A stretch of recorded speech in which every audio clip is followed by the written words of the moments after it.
Meus irmãos amados, meus irmãos em Cristo, povo de propriedade exclusiva de Deus, nação santa, nação eleita, povo que o Senhor abençoou para a sua glória, para o seu louvor.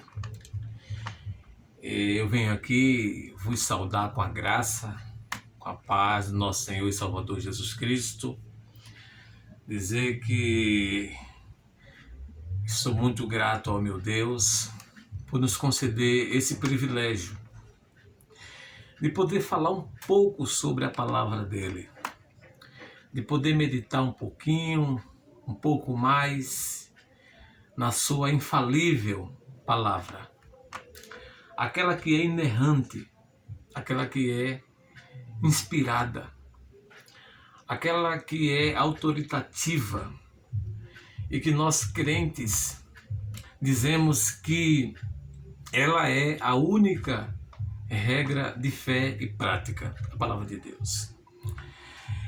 Eu venho fazendo aqui alguns vídeos voltados a Filipenses capítulo 1 e o verso 12, em que Paulo está preso em Roma, escrevendo uma carta belíssima aos irmãos eleitos por Deus que estão em Filipos. E Paulo diz algo que me chamou a atenção. A partir do momento que eu li esse verso do capítulo 1 e verso 12, eu fiquei pensando para mim mesmo, que coisas são essas que Paulo se refere aqui? Porque ele vai dizer que aconteceram algumas coisas que contribuíram para o progresso do Evangelho, para o desenvolvimento do Evangelho. Ele vai dizer no verso 14 do capítulo 1 que os irmãos, estimulados no Senhor, pregaram a palavra de Deus com mais desassombro, sem medo. Você já imaginou um dia você ter a notícia de que o seu pastor está preso? O seu pastor não concordou com algumas coisas que o evangelho é contra, e por ele não concordar, foi parar no cárcere, e você pegar essa situação, e essa situação fazer com que você tenha estímulo de Deus para pregar o evangelho, para continuar a obra missionária, para continuar a obra do seu pastor, aquilo que ele vinha fazendo, o trabalho que ele vinha realizando na comunidade, no estado, no país, no mundo. Então foi isso que aconteceu. Então é curioso demais esse texto, porque as coisas que aconteceram na vida de Paulo fez com que o evangelho tivesse um progresso ainda maior. Como eu perguntei em alguns vídeos, que coisas são essas que Paulo se refere? Se a gente analisar um pouquinho o livro de Atos dos Apóstolos, que é um livro escrito por Lucas a um grande amigo dele chamado Teófilo, e se a gente for ler a partir do capítulo 9, nós vamos encontrar algumas dessas coisas. Talvez nós não temos como mostrar todas essas coisas, mas algumas dessas coisas nos chamam a atenção. Como, por exemplo, quando Paulo foi perseguido em Damasco, ali ao entrar nas sinagogas e afirmar categoricamente que Jesus é o Filho de Deus. E depois Paulo ele começa a demonstrar isso, ou seja, trazer prova contundente sobre esse Filho de Deus que é Cristo. E Paulo é perseguido ali em Damasco. E ele vai para Jerusalém, chega em Jerusalém. Ele, em vez de ser acolhido pela igreja mãe, a igreja judaica, a igreja que tem lá os apóstolos, Pedro, Tiago, João e companhia, a igreja não recebe Paulo.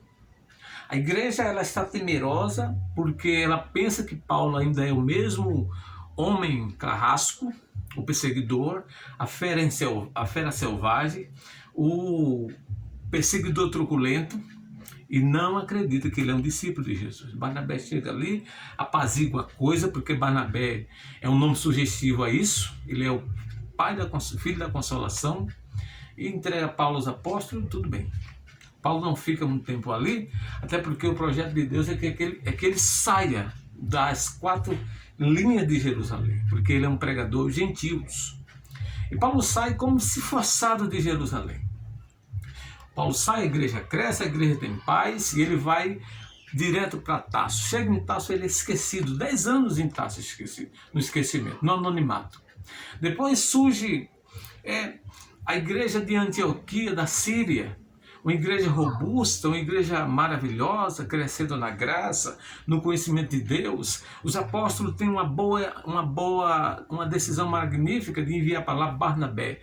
Barnabé, depois de um tempo com a igreja, procura Paulo para juntos pastorear aquela igreja. E essa igreja que é a base central para as viagens missionárias de Paulo. E essa igreja patrocina as viagens missionárias de Paulo. Paulo foi a primeira viagem missionária e, surpresa, quando chega em Listra, é apedrejado. É apedrejado a ponto de dado por morto lá em Listra.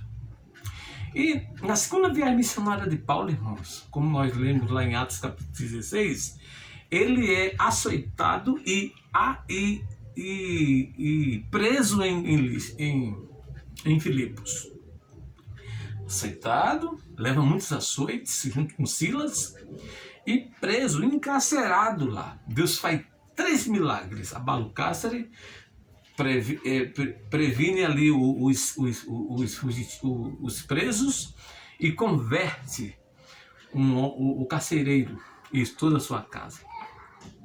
Então Paulo sai dali de Filipos na paz,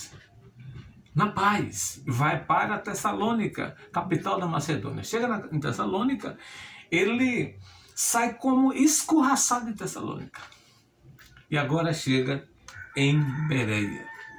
E em Bereia, Paulo é enxortado de Bereia. Ele sai às pressas de Bereia.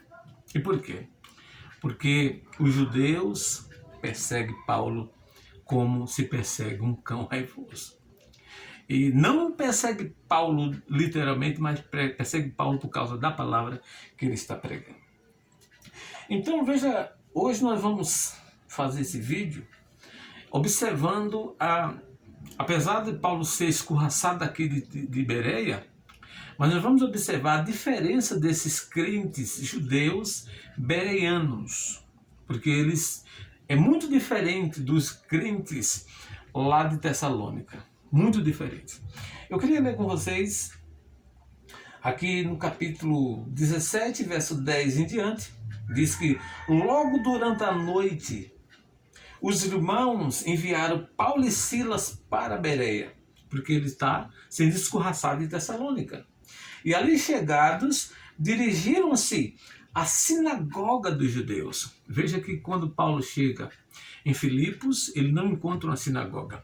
O que é que ele faz? Ele procura uma beira de um riacho, lugar mais afastado da cidade, para orar. E é ali que Lídia se converte. Quando ele chega em Tessalônica, capital da Macedônia, ele encontra sinagoga. E Paulo vai para a sinagoga. Por quê? Porque é um ponto estratégico dele. Lá na sinagoga tem judeus prosélitos, interessados pelo evangelho, interessados pela palavra, embora que não ouça, porque os chefes da sinagoga não pregam evangelho. Os chefes da sinagoga leem, irmãos, a lei mosaica, e a lei mosaica não é evangelho, apesar dela também falar algumas coisas em relação ao evangelho, mas não é o evangelho. E Paulo chega aqui numa sinagoga em Bereia. No verso 11 é interessante. Por quê? Porque nesse verso 11, Lucas vai mostrar a diferença desses irmãos de Bereia. E esses irmãos de Bereia têm uma diferença em 3 aspectos. Primeiro, eles têm uma mente aberta para o evangelho. Isso aqui é fantástico para o pregador. Quando encontra um público que tem uma mente aberta, uma mente, vamos dizer assim, fértil para o evangelho. Veja o verso 11. Ora, estes de Bereia eram mais nobres que os de Tessalônica. Vejam, eles tinham uma mente mais aberta que os de Tessalônica. Esse é o primeiro A primeira diferença que tem entre os irmãos de Bereia e os irmãos de Tessalônica. A segunda diferença aqui é que eles receberam a palavra com toda a avidez. Isso significa dizer que eles estão interessados para ouvir a palavra. Eles têm uma mente aberta, mas têm também um interesse de ouvir a palavra. Isso aqui é magnífico para o pregador. Alguém em si que se interessa para ouvir a palavra. Alguém que está sedento para ouvir a palavra. Mas em terceiro lugar, eles não apenas recebem a palavra, mas examinam a Escritura todos os dias para ver se as coisas eram como Paulo estava dizendo. Ou seja, esses bereanos eram criteriosos. Eles correram para a Escritura. Eles correram para examinar as Escrituras. E aqui mostra claramente que a pregação de Paulo era uma pregação bíblica. Paulo era um homem do livro, como Esdras. Paulo era um homem que pregava as Escrituras. E os bereanos correram logo para a Escritura. Logo para a palavra de Deus. Olha, irmão, se isso fosse nos nossos dias, talvez nós não tivéssemos esse falso evangelho que nós temos hoje. O pregador chega no altar e prega tudo. Fala sobre corrente de libertação, fala de copo com água na frente do rádio, fala de fogueira santa de Israel, fala de campanhas e mais campanhas para arrecadar dinheiro para o povo. Lá em Bereia, esses pregadores modernos não iam ter sucesso, porque os bereanos logo iam para a Escritura e não encontraria esse tipo de ensinos que nós temos vivido hoje na Escritura. Ou você já viu na Escritura Jesus mandando fazer corrente de libertação?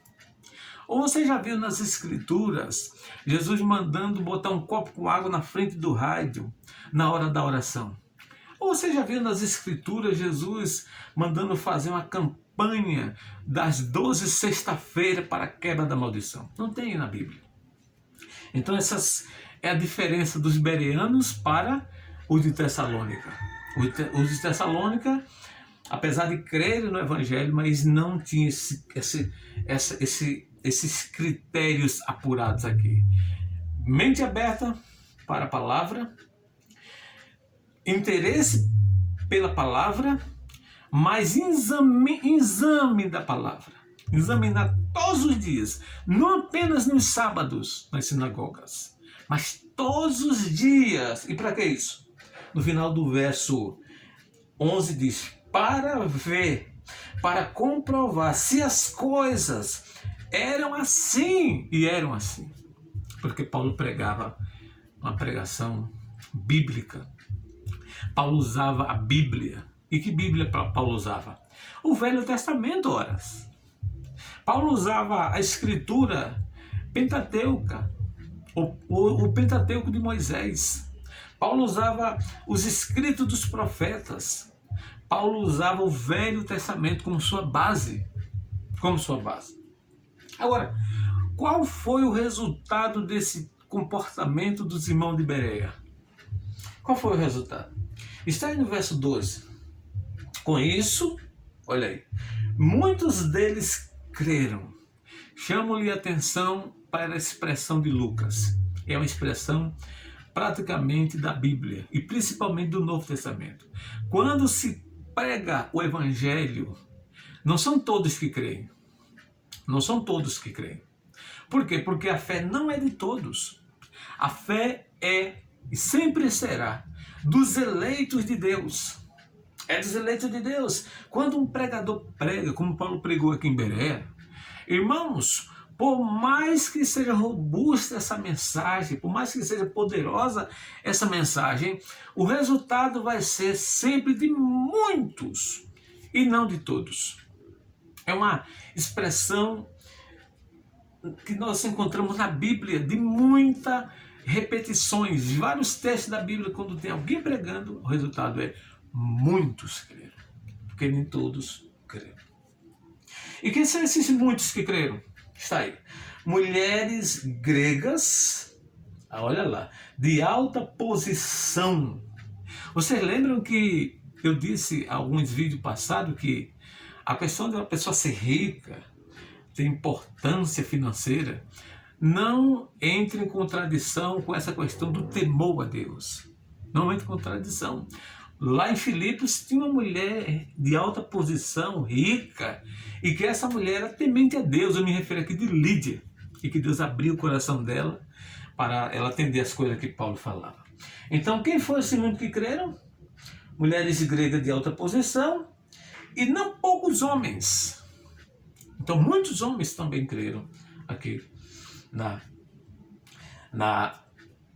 em Bereia. Agora, a partir de então, irmãos, os dias de Paulo estão contados em Bereia. Estão contados em Bereia. Em Tessalônica ele não pode voltar mais. Ele desejou 2 vezes voltar para Tessalônica. Mas ele vai dizer que Satanás não permitiu. É só você ver 1 Tessalonicenses capítulo 2, verso 18 e 19. Paulo vai dizer isso, que ele queria voltar para Tessalônica, planejou 2 vezes, não pôde voltar, porque os judeus incrédulos fecharam o caminho, disse Paulo. Agora veja que os judeus têm a notícia de que Paulo está pregando a palavra em Bereia. Sabe qual é a distância aproximadamente de Bereia para Tessalônica? Os estudiosos vão dizer que são aproximadamente 72 quilômetros. Está a oeste lá da Macedônia. Bem distante, né? 72 quilômetros. Mas veja o verso 13. Mas logo que os judeus de Tessalônica souberam que a palavra de Deus era anunciada por Paulo também em Bereia, a notícia chegou lá. Sempre existe mensageiro fofoqueiro. Se tem um mensageiro de Deus que traz as boas novas da salvação, existe mensageiro do mal. Aqueles que querem atrapalhar ou perturbar a mensagem do Senhor e Salvador Jesus Cristo. Então eles souberam lá em Tessalônica, 72 quilômetros, que Paulo estava todo vapor em Bereia. Foi o que eles fizeram? Foram lá fazer o quê?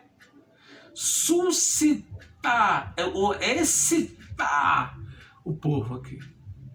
Excitar o povo contra Paulo. Você percebe que esse povo, irmãos, não tem coragem de fazer certas coisas.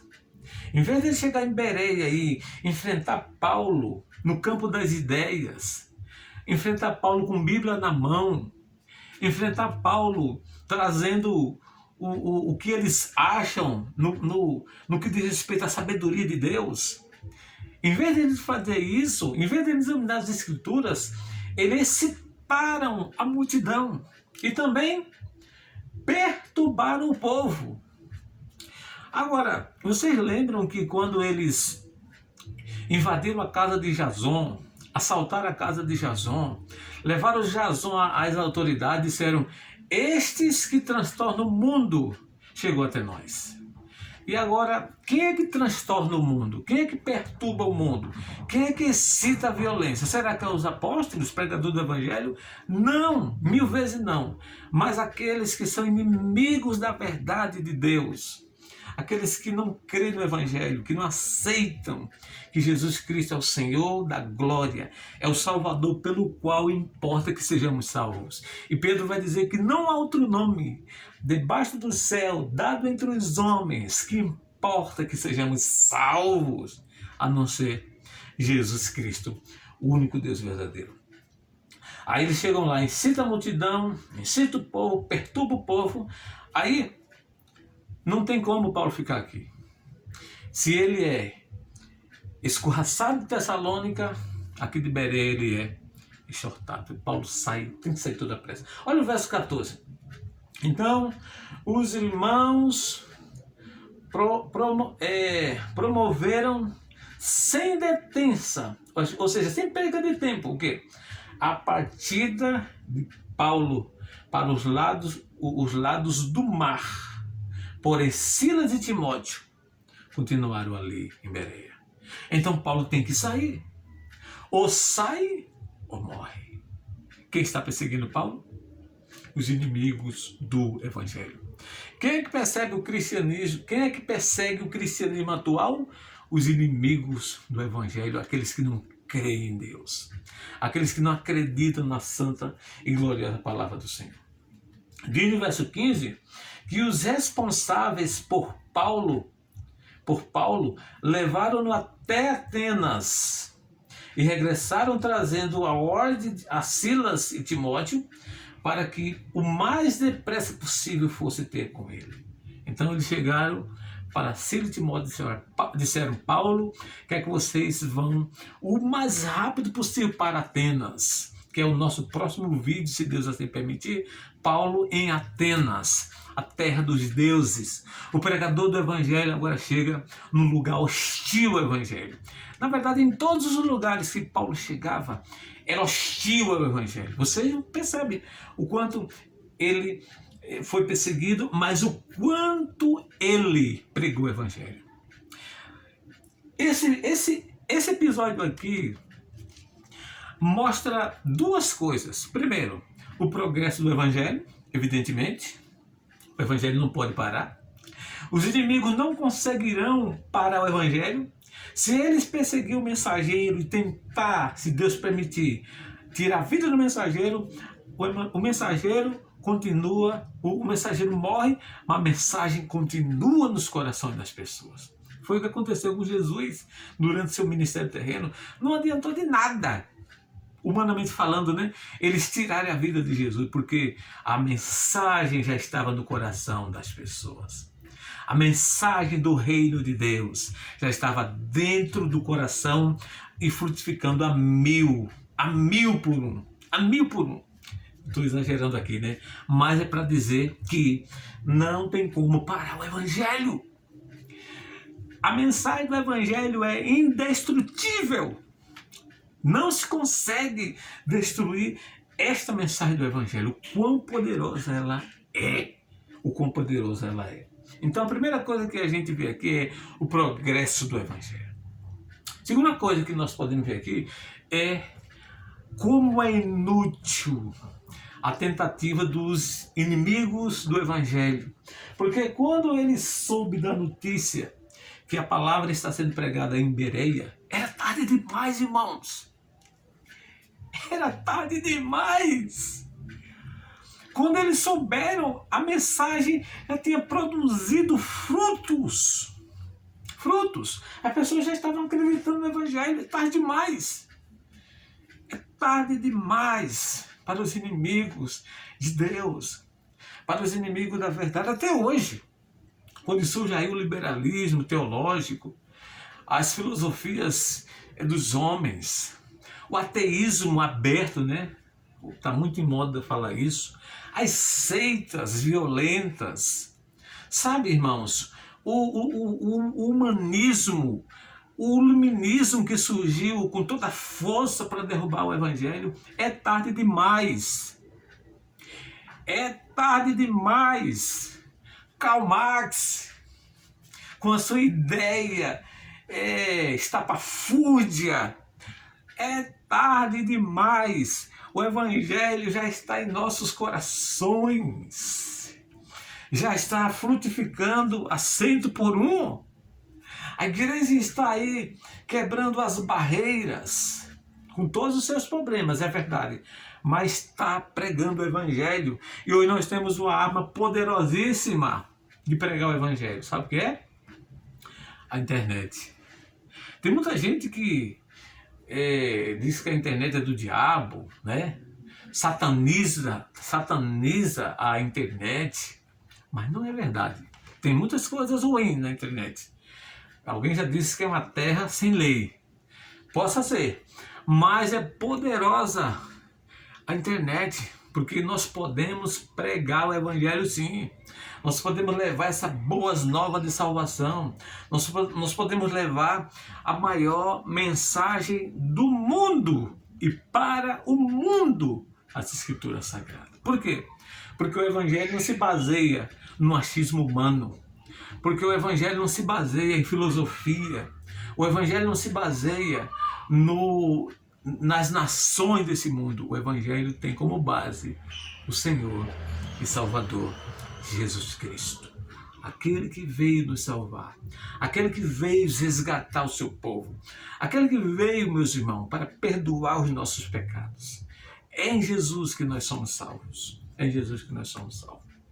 Então, essas coisas que aconteceram na trajetória de Paulo, elas são coisas que nós não encontramos na carta de Filipenses, mas nós encontramos aqui no livro de Atos dos Apóstolos.